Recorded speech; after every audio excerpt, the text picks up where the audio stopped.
A busca da cura para a criança violentada. Maria Cristina Reco é psicóloga em Maringá, graduada em psicologia pelo CESULON, pós-graduada em psicologia analítica e religião oriental e ocidental pelo ICTES Instituto, pós-graduada em psicomotricidade, especialista em terapia de casal e terapia familiar, formação em psicoterapeuta Mary Mandalas e pós-graduanda em imaginação ativa pelo ICTES Instituto.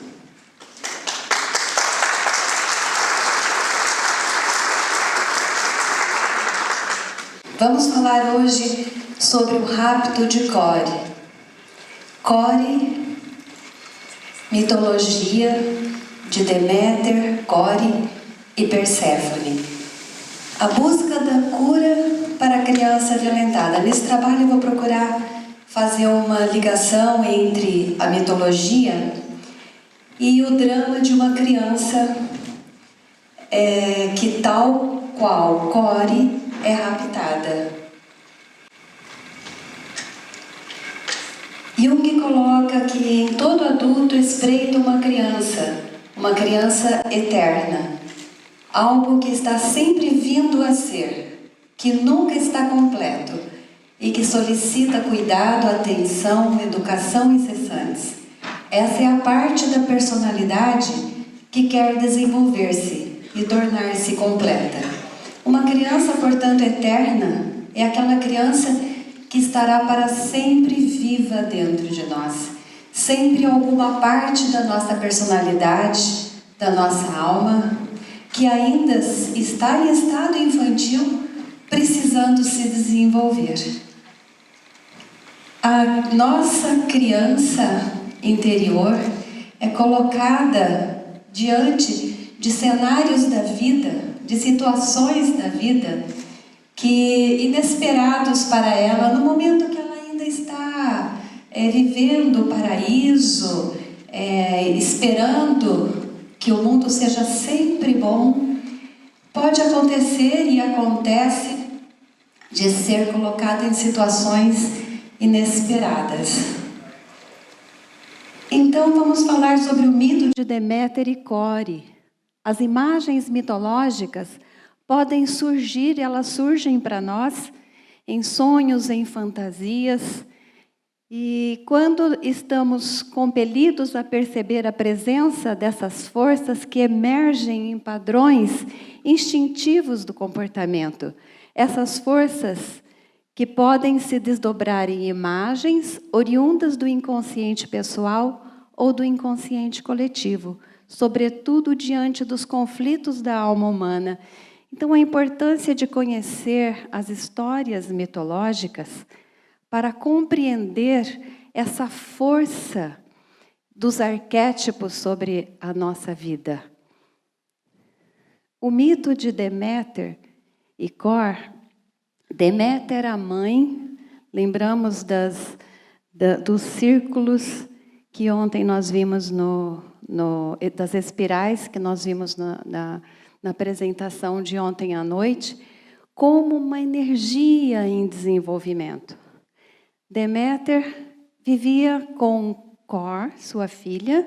Deméter, a deusa de tudo o que nasce sobre a terra, deusa da fecundidade, de todo o tipo de nascimento, da agricultura, das gestações em todos os sentidos. E então, cuidando de Core, na natureza, Core vivia conhecendo os princípios do feminino com sua mãe. E assim viviam como que felizes para sempre. Acontece que nem tudo era assim tão bom. Existia um outro mundo, bem fundo, bem profundo, onde vivia Hades, que era o deus do submundo. E ele, irmão de Zeus, Deméter, havia tido essa filha com Zeus. E Hades espiava a menina que crescia em beleza e formosura. E então desejou que ela fosse a sua esposa. Mas, como ele não era bem-vindo no mundo de Deméter, ele começou a fazer uma arapuca para que ele conseguisse roubar a menina. E então ele fez um grande buraco debaixo das flores, e de forma que não se percebia que ali tinha um buraco, e ficou esperando. E Core corria para lá e para cá, brincando, feliz, até que ela cai naquela armadilha. E então ele a envolve e a leva para o fundo do profundo do submundo. Jung concebe a imagem de Core como a imagem da ânima infantil, que ainda está para se desenvolver e que precisa ser sacrificada, precisa sofrer o encontro com a sua sombra para que possa emergir de lá a ânima madura, desenvolvida. E então Core, caindo no submundo, encontrando lá o Hades, ele a corteja e oferece a ela a romã. E ela, de agradável sabor, vai comendo aquelas sementinhas da romã. Lá em cima, Deméter está desesperada procurando a filha, porque ela só escutou os gritos da filha quando a filha caiu, e ela procura por a filha e não encontra em lugar algum. E então chama Zeus e diz para ele: olha, se ele não está em lugar nenhum desse mundo, você sabe onde ele está. Ele está lá para baixo do mundo, com seu irmão. Então você vá até lá e traga a minha filha. Se você não a trouxer, nada mais nascerá na face da terra e a terra será extinta. Então Zeus, respeitando o poder de Deméter, vai ao submundo e encontrar o seu irmão. E lá encontra a sua filha. E então vai negociar com Hades para que ele recupere a filha, mas Hades quer se casar e pede a mão dela em casamento. E é claro que Zeus sabe que Deméter não vai aceitar. E então resolve negociar. Primeiro ele pergunta para a filha: filha, você comeu alguma coisa aqui, nesse mundo? Ah, comi sim umas sementes de romã. Pronto. Quem come as sementes de romã no submundo está condenada a sempre ter que voltar para lá, porque já começa a fazer parte desse mundo. E então Zeus tenta negociar com ele uma forma da filha pertencer aos dois mundos. E aí Hades aceita essa proposta. Então Zeus fala: ela vai ficar mais 4 meses com você, depois ela sobe para Deméter, ficando 8 meses com Deméter e depois volta 4 meses com você. E esses 4 meses, 3 de inverno, é a época que nada cresce sobre a terra. E assim Core vai crescendo e a ânima emerge porque ela vai assimilando os poderes do Hades, e o seu relacionamento com ele passa a ser torná-la a deusa desse submundo, onde ela conhece todos os mistérios do submundo, onde ela conversa e orienta os mortos. E então, ali na mão, tem uma rosa mostrando que ela também participa do mundo de Deméter. E integra, então, os 2 mundos em si, ascendendo como a ânima desenvolvida. Então, vamos ver a história desse mito em comparação com uma história de uma criança atendida em psicoterapia. Tal fenômeno pode ser lido como uma sincronicidade, ou seja, uma coincidência significativa, onde observam-se elementos análogos. De um lado, a separação da mãe e da filha, retratando os aspectos de violência contra a mulher, bem como o sombrio e temeroso encontro com o monstro, por outro lado, até a assimilação dessa sombra. E então, a criança é uma criança que aqui vamos chamar de Silvinha. Silvinha brincava como toda criança comum e normal, todos os dias, alegre no seu mundo, com seus amigos, com seus bichinhos, com a natureza, e ali vivia feliz. E então, a mãe de Silvinha era uma moça que aos 18 anos engravidou de um namorado e quando soube da gravidez já tinha rompido com esse relacionamento. Ela avisou o namorado, mas ele não fez questão da gravidez, mesmo quando a criança nasceu. Então, a filha, a Silvinha, não chegou a conhecer o pai até os 3 anos de idade. E crescia aos cuidados da mãe, que atendia a todas as suas necessidades e ensinava a ela todas as coisas importantes. Acontece que, quando ela fez 3 anos, a mãe conhece uma outra pessoa, começa um novo relacionamento, e isso desperta a atenção do pai biológico, que começa a ver as fotos da ex-namorada nas mídias com o seu novo parceiro. E então, embriagado de ciúmes, ele procura na justiça a possibilidade de ter a filha, de visitar a filha e de ter o contato com a filha, e o juiz lhe concede as visitas a cada 15 dias, no fim de semana. E então, assim que o pai consegue essa autorização da justiça, ele chega repentinamente na casa da mãe e aperta a campainha. Quando a mãe vai com a filha nos braços atender a campainha, era ele, com a liminar do juiz, concedendo a visita.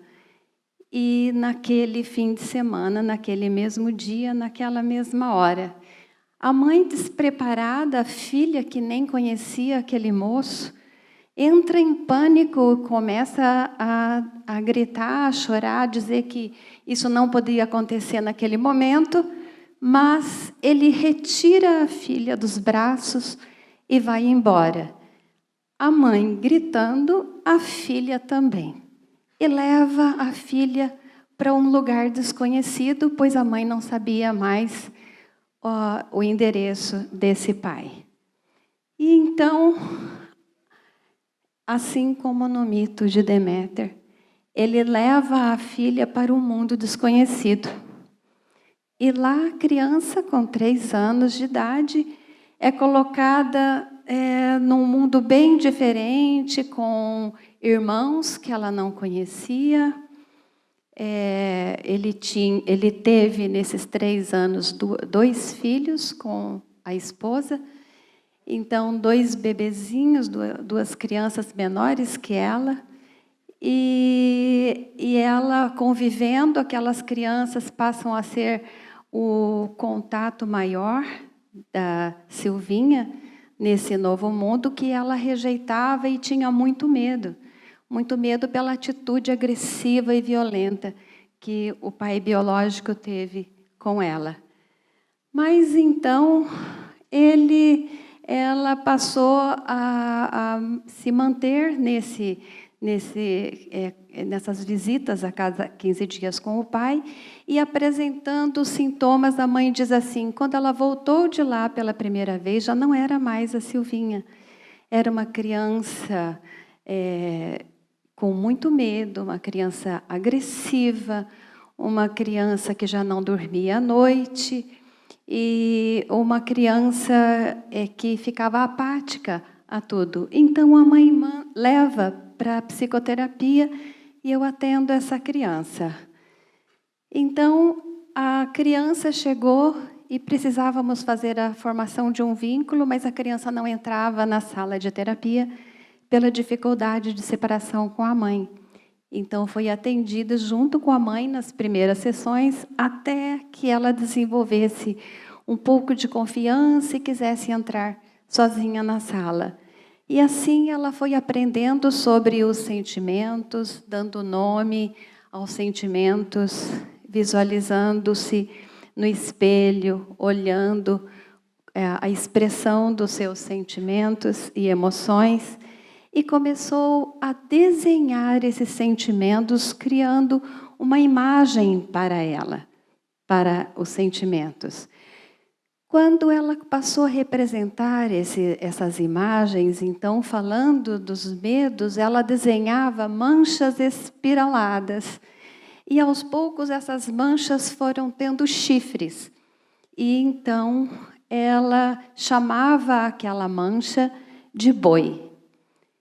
E se tornou, então, o monstro boi, que é aquela sombra que arrebatava a criança nessa situação. Desta forma, começamos alguns ensaios de imaginação ativa, conversando com aquela mancha que era, então, o monstro boi. E Silvinha demonstrava muito medo no momento de falar com o monstro boi. E em uma das imaginações ativas, ela diz que ela não quer mais falar com ele. E ele diz que ela precisa crescer para poder enfrentá-lo.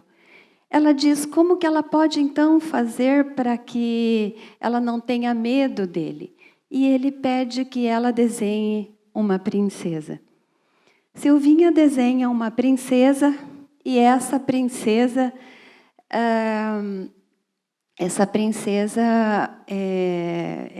ela dá o nome de Ana Maria Clara, e a Maria Clara passa a ser uma mediadora entre ela e o monstro. Então, Silvinha, conversando com essa Maria Clara, um dia ela chega no consultório e fala: Cris, hoje eu já tive um sonho. E aí ela conta o sonho, que ela estava brincando num quintal cheio de barro, e a mãe estava plantando umas plantinhas, ela do lado, e de repente ela vai buscar um brinquedo dentro de casa. Ela disse: eu queria uma pazinha e um baldinho para ajudar a mamãe. E então ela vai para dentro de casa, quando ela sai correndo, ela escorrega no barro e cai. Aí ela conta assim: quando ela cai, é como se tivesse apagado a luz, fica tudo escuro. E eu sinto muito medo e tenho a impressão que tem alguma coisa muito ruim olhando para mim.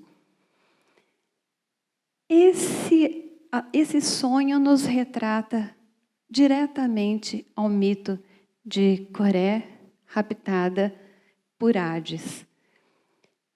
Então, quando ela está conversando com a Ana Clara, a amiga invisível, que é corajosa e começa a falar com esse monstro, a Silvinha começa a se sentir com coragem de estar ali e continuar a imaginação ativa, porque aí já não é mais ela que fala com o monstro, e sim essa amiga invisível que fala com ele, que é um aspecto da personalidade de Silvinha. E essa amiga invisível, como a Silvinha diz, tem a força de uma princesa. E então, através dessa amiga invisível, Silvinha consegue elaborar o que ela quer falar para o pai nas visitas e começa a se resolver com o pai. começa a ter um diálogo, a se defender, a expressar as suas emoções. Silvinha, aqui é uma gravura que mostra o cenário terapêutico, quando ela vai desenhar aquela imagem da coisa ruim que estava olhando para ela, e então ela desenha esse monstro com o aspecto de boi, que então é usado nesse trabalho como a imagem de Hades. A árvore, que significa a própria psicoterapia e a psicoterapeuta, dando apoio, orientando, estimulando, cuidando, né? E a Silvinha expressando através das técnicas de imaginação ativa e a formação da imagem, expressando os seus sentimentos, as suas emoções e amadurecendo com isso. Até, como eu mencionei, ela começa os primeiros diálogos com o pai biológico, mantendo os valores internos, né? E começa a acender a Perséfone. A Silvinha hoje tem 6 anos, tem tudo pela frente, mas é uma criança que já tem essa força, como ela diz, a força da princesa, né? A força da ânima que a guia nesse desenvolvimento do feminino, no desenvolvimento da consciência, que é a quinta essência, aquela virtus, aquela força que ela sentiu através da técnica da imaginação ativa, sobretudo no contato com a Ana Clara, a sua amiga invisível. Com seus primeiros ensaios de imaginação ativa, portanto, Silvinha pôde atravessar a ponte entre a situação dramática, representada pelo mito do rapto de Core, e dar passos na solução dos conflitos do seu mundo interior.